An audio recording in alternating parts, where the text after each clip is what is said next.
Você vai ouvir agora uma palavra de fé com o pastor Francisco Ramos.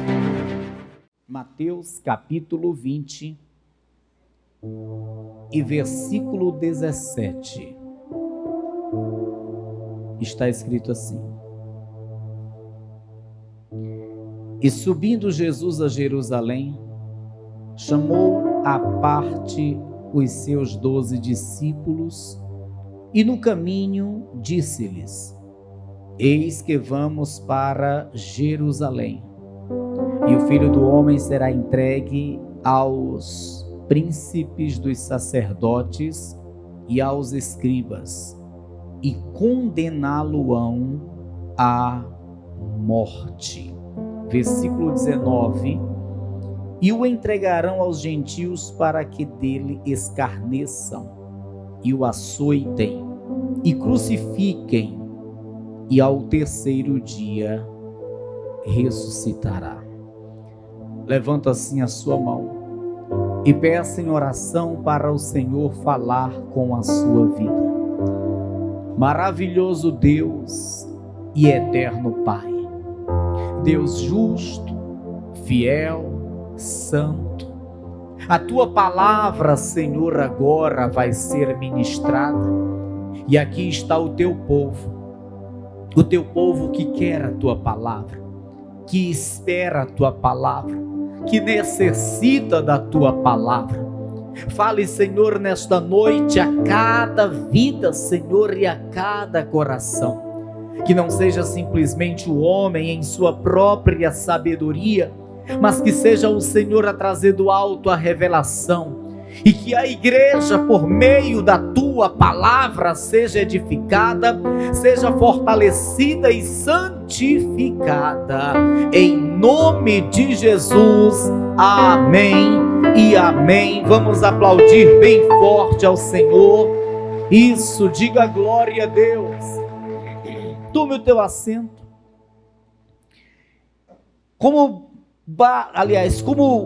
tema da mensagem de hoje, eu deixo esta breve frase: não fuja do propósito. Somente isso como tema da mensagem de hoje. E já inicio a mensagem de hoje fazendo a você uma pergunta. E a pergunta é: será que porventura você, sabendo que uma tragédia está para acontecer à sua própria vida, e você podendo evitar, você evitaria ou não? Acredito que todas as pessoas em sã consciência evitaria. Acredito que todas as pessoas, sabendo que de repente há algo de ruim para ali acontecer, e estando em condições de evitar este algo de ruim que está para ali acontecer, certamente vai evitar, sim ou não? Claro, mas é lógico, é claro que a pessoa vai evitar uma tragédia, é claro que a pessoa vai evitar uma desgraça, a não ser que ela não tenha condições de evitar. Mas se tiver, certamente ela vai evitar, porque ninguém quer sofrer uma tragédia, ninguém quer passar por sofrimentos, ninguém quer sentir dores. Então certamente, podendo, ela vai evitar.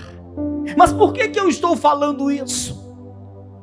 Porque Jesus Cristo, ele sabia que ia ser crucificado, ele sabia que ia ser preso, ia ser espancado, ia ser humilhado, e ele tinha condições de evitar tudo isso, mas ele não evitou.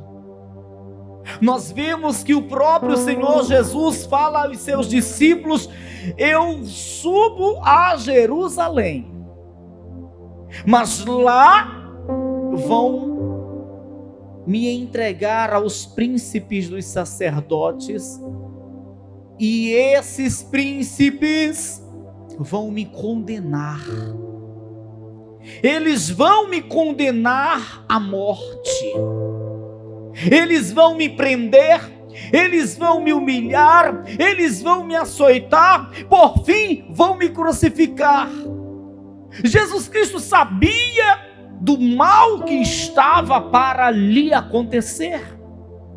Jesus, ele sabia da grande tribulação que ele ia passar se ele subisse a Jerusalém. Mas mesmo sabendo, Jesus Cristo, ele não muda o caminho. Ele não deixa de ir a Jerusalém. Ou seja, ele não evita esse mal, essa tragédia que estava para acontecer na sua vida. E sabe por que ele não evita, mesmo podendo? Sabe por que ele não muda o caminho? Sabe por que ele não desvia o caminho? Sabe por que ele não evita aquela tragédia que estava para lhe acontecer? Porque ele sabia que aquilo fazia parte do propósito de Deus para a sua vida. O que acontece, amados irmãos, é que tem muitas pessoas que dentro do propósito de Deus só quer viver a parte boa. Tem muitas pessoas que dentro do propósito de Deus só quer viver a parte boa. Qual que era a parte boa do propósito de Deus para Cristo Jesus? Ora, aqueles momentos em que Jesus multiplicava o pão, o peixe, transformava a água em vinho, trazendo alegria para todos, e todos aplaudiam, todos glorificavam. Ali era um momento bom. Aquele momento em que Jesus andava sobre a água, ele ordenava o vento, as ondas do mar, e a tempestade cessava, e todo mundo ficava admirado com tamanho poder. Aquele era um momento bom do propósito. Só que tinha também um momento difícil, o momento doloroso do propósito de Deus para Cristo. E agora ele está próximo desse momento difícil, desse momento doloroso, e ele diz aos discípulos que está chegando a hora em que ele será preso, espancado, humilhado, açoitado e por fim crucificado. Ele sabe que o momento difícil do propósito está chegando, mas ele não retrocede. Ele não retrocede. E aí eu lembro de vários versículos que estão na Bíblia. Há tempo de sorrir e tempo de prantear, chorar. Há tempo de nascer e tempo de morrer. Há tempo de plantar e tempo de arrancar o que se plantou. Há tempo de se abraçar e tempo de se afastar de abraçar. Ei! Dentro do propósito que Deus tem para a nossa vida, existem os dois tempos: o tempo de sorrir, o tempo de chorar, o tempo de prantear. Existe um momento bom e um momento difícil, e nós temos que estar firmes nos dois momentos. Quantos creem que Deus tem um propósito na sua vida? Dentro desse propósito você vai sorrir e vai chorar também. Dentro desse propósito você vai saltar de alegria, mas também prantear. Dentro desse propósito você vai dar testemunho se alegrando, mas vai pedir oração gemendo. E é necessário que todos nós permaneçamos firmes dentro desse propósito. não retroceder, não desistir, não desanimar. E ainda que o desânimo venha por um momento, mas vencer o desânimo. Talvez eu esteja pregando para pessoas que estejam num momento doloroso do propósito. Talvez eu esteja pregando para pessoas que hoje estejam no tempo de chorar, no tempo de prantear. Mas eu digo para você, permaneça firme, não retroceda, não desista do propósito que Deus tem para a sua vida. Mesmo estando hoje em momentos difíceis, mesmo estando hoje em choro, em pranto, não desista do propósito, permanece firme, deixa o propósito de Deus se cumprir na tua vida, irmão. A Bíblia fala do povo de Israel que sai do Egito, e o propósito de Deus com aquele povo era muito lindo, só que o povo só visualizava a parte boa, que era chegar na terra prometida, desfrutar da prosperidade que lá existia. Só que o propósito não se resumia apenas nessa parte boa. O propósito também tinha o deserto. E quando o povo estava no deserto e sentia sede, murmurava, queria voltar para o Egito, ou seja, queria desistir do propósito. Quando o povo estava no deserto e sentia fome, murmurava e queria voltar para o Egito, ou seja, queria desistir do propósito. O mesmo acontece hoje. Nós sabemos que Deus tem um propósito lindo com as nossas vidas. Nós sabemos que o Senhor, para cada um de nós, tem um propósito lindo. Mas nos momentos difíceis, muitos estão querendo retroceder, estão querendo desistir, estão querendo voltar para o Egito, ou seja, fugir do propósito, porque veio uma dor, porque veio uma perseguição, porque veio um problema, uma adversidade, porque veio uma humilhação. Ei, se hoje vem a humilhação, a dor, a tristeza, um momento difícil, a escassez, se hoje o deserto chegou, permanece firme, não deixa que o propósito de Deus seja impedido de se cumprir na tua vida, porque coisa linda é o resultado final deste propósito, coisa linda é o resultado final. E se você permanecer firme e perseverar e não desistir, e mesmo nos momentos de dores, mesmo nos momentos de tristeza, ei, se você permanecer firme, você vai desfrutar do resultado final. E aí, meu irmão, você vai ver que valeu a pena permanecer firme nesse propósito. Jesus Cristo, ele diz aos discípulos que algo muito ruim está para acontecer, mas ele vai em frente, ele segue adiante.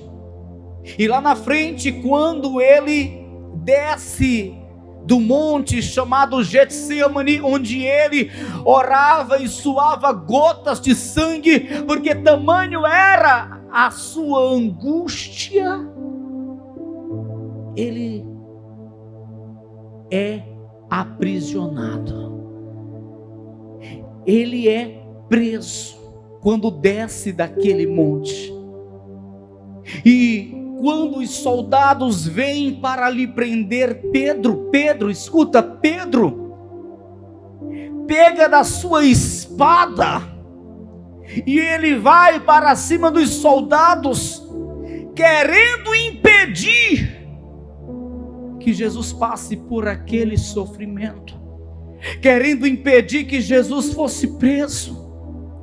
Aí Jesus olha para Pedro e repreende: guarda a tua espada. Se eu quisesse, oraria ao Pai e Ele enviaria mais de 12 legiões de anjos. Isso faz parte do propósito, Pedro. Eu tenho que ser preso, Pedro. Eu tenho que ser levado, Pedro. Eu tenho que ser crucificado, Pedro. Guarda a tua espada, porque esse momento difícil também faz parte do propósito que Deus tem na minha vida. Ele não permite que Pedro continue na peleja, tentando impedir a sua prisão e em seguida a sua crucificação. No Evangelho de Mateus, no capítulo 26, e versículo 51, está escrito assim, observe: e eis que um dos que estavam com Jesus, estendendo a mão, puxou da espada e, ferindo o servo do sumo sacerdote, cortou-lhe uma orelha. Então Jesus disse-lhe: mete no seu lugar a tua espada, porque todos os que lançarem mão da espada, a espada morrerão. Ou pensas tu que eu não poderia agora orar a meu Pai, e que Ele não me daria mais de 12 legiões de anjos? Como, pois, se cumpriria as Escrituras? Como, pois, se cumpririam as Escrituras? Ou seja, como que o propósito vai se cumprir? Se eu agora oro, vem os anjos e me livra desse momento, como que o propósito vai se cumprir? Se eu permitir que tu, Pedro, e os outros discípulos peguem na espada para lutar, como que o propósito vai se cumprir? Eu tenho que passar por esse processo. Eu tenho que me submeter a isto. Pedro queria impedir ou evitar esse momento difícil, mas Jesus não aceitou. Você sabe aquela pessoa que às vezes chega tentando nos ajudar, tentando evitar que um processo doloroso aconteça na nossa vida? Pois é, nem sempre é da vontade de Deus que essa ajuda venha. Nem sempre será da vontade do Senhor que essa ajuda venha. Na maioria dos casos, o Senhor não deixa nem essa ajuda chegar, porque nós temos que passar por aquele momento doloroso. Ah, pastor, mas é porque eu pensei que fosse apenas os momentos bons. Não é. Jesus, ele diz: no mundo tereis aflições. As aflições faz parte do propósito que Deus tem para com a nossa vida.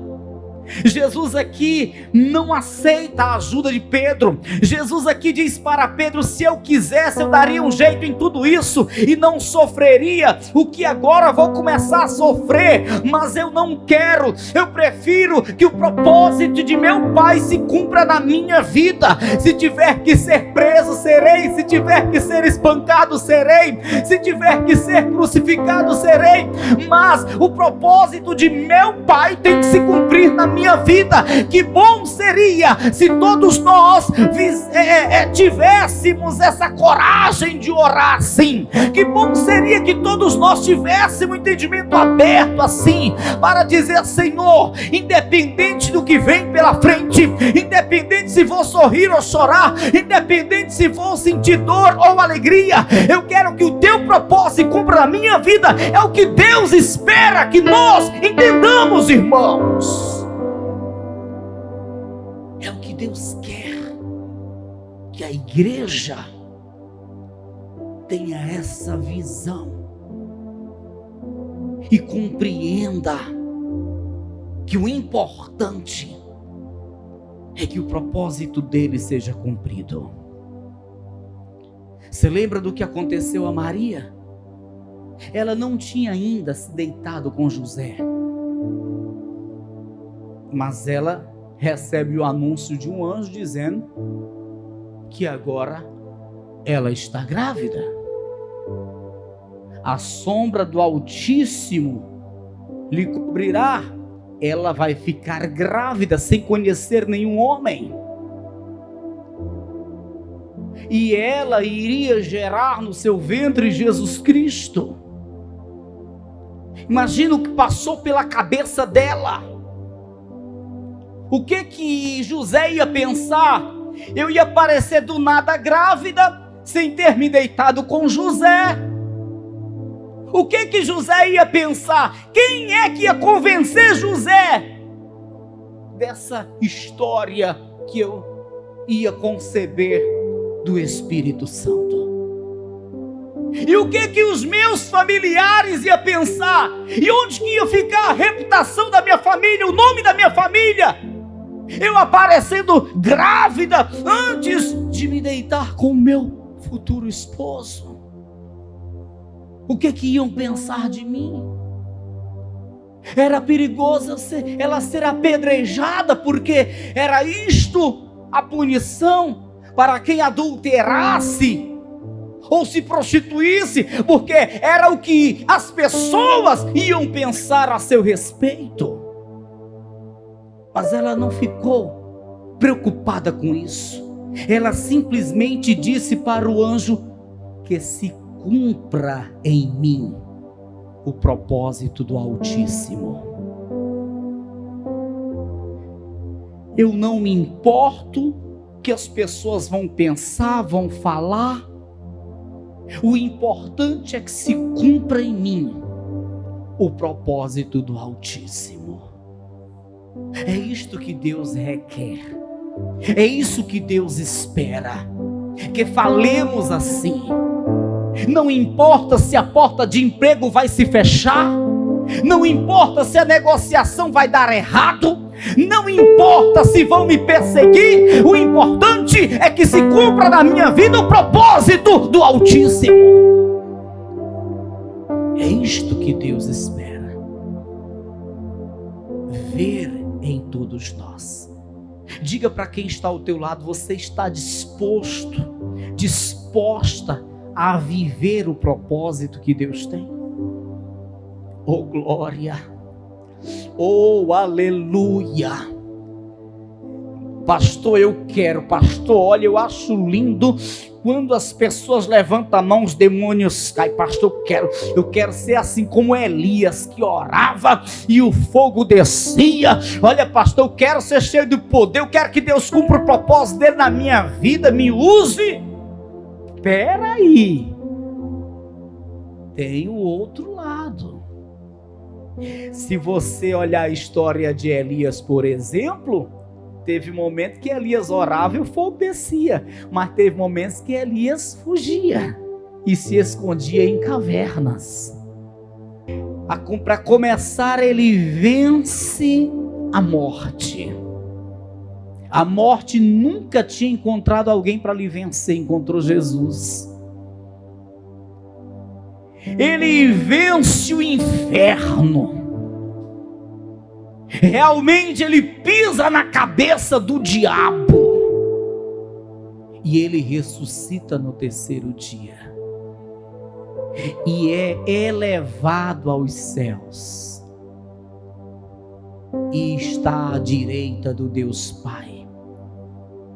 E todo joelho tem que se dobrar e toda língua tem que confessar, tanto os joelhos que estão no céu, na terra e debaixo da terra, todos têm que se curvar para o Senhor, todos que têm que se dobrar para o Senhor, todos têm que confessar que Ele é o Senhor. Ei, o Senhor o exaltou soberanamente. Por quê? Porque Ele não desistiu do propósito. E se você não desistir do propósito que Deus tem na tua vida, você vai ver exaltação para você, você vai ver exaltação na tua vida, você vai ver honra de Deus na tua vida, e por fim, você vai desfrutar da vida eterna, você vai desfrutar do reino dos céus. Mas tão somente permaneça firme. Eu finalizo a mensagem em Filipenses capítulo 2, Então somente permaneça firme. Não retroceda, não fique pensando em desistir, porque hoje parece que foi moda. Nos primeiros momentos difíceis, nas primeiras dificuldades, aí nós procuramos o crente. Cadê o crente? Sumiu. Nas primeiras dores que aparecem, procuramos o crente. Cadê o crente? Sumiu. Vamos permanecer firme, porque o resultado final é glorioso. O resultado final é glorioso. Vamos deixar o Senhor cumprir o propósito dele na nossa vida. Vamos suportar o processo, porque o resultado final é glorioso. Filipenses capítulo 2, veja que coisa linda. No versículo de número 7 está escrito aqui, o apóstolo Paulo está falando literalmente acerca de Jesus. No versículo 7 está escrito: mas aniquilou-se a si mesmo, tomando a forma de servo, fazendo-se semelhante aos homens, e achado na forma de homem, humilhou-se a si mesmo, sendo obediente até a morte, e morte de cruz. Ele se submeteu ao capricho dos homens. As pessoas batiam nele, e espancavam, e pensavam que é porque tinha domínio sobre ele. Não, é que ele estava permitindo. Ele estava permitindo. Ele sabia que aquilo fazia parte do propósito. E aqui nós lemos: pelo que também Deus o exaltou, versículo 9, soberanamente, e lhe deu um nome que é sobre todo nome. Não existe um nome mais poderoso que o nome de Jesus. É por isso que nós usamos frequentemente esse nome nas nossas orações. Em nome de Jesus seja curado. Em nome de Jesus seja libertado deste mal. Em nome de Jesus a porta vai se abrir. É um nome que não sai da nossa boca, amém? Você passa algum dia da tua vida sem pronunciar o nome de Jesus? Eu acredito que não. Toda vida que você ora, você diz em nome de Jesus. Você profetiza algo de bom para alguém, você diz logo no nome de Jesus, porque é o nome que está sobre todo nome. É o nome que tem poder. Mas tem poder por quê? Porque Jesus permaneceu firme no propósito, não desistiu. Diz a palavra, versículo 9, pelo que também Deus o exaltou soberanamente, lhe deu um nome que é sobre todo nome, para que ao nome de Jesus se dobre todo o joelho dos que estão nos céus e na terra e debaixo da terra, e toda língua confesse que Jesus Cristo é o Senhor, para a glória de Deus Pai. Você crê que o Senhor também tem galardão para você? Você crê que o Senhor também te fará desfrutar de uma exaltação? Eu creio dessa forma.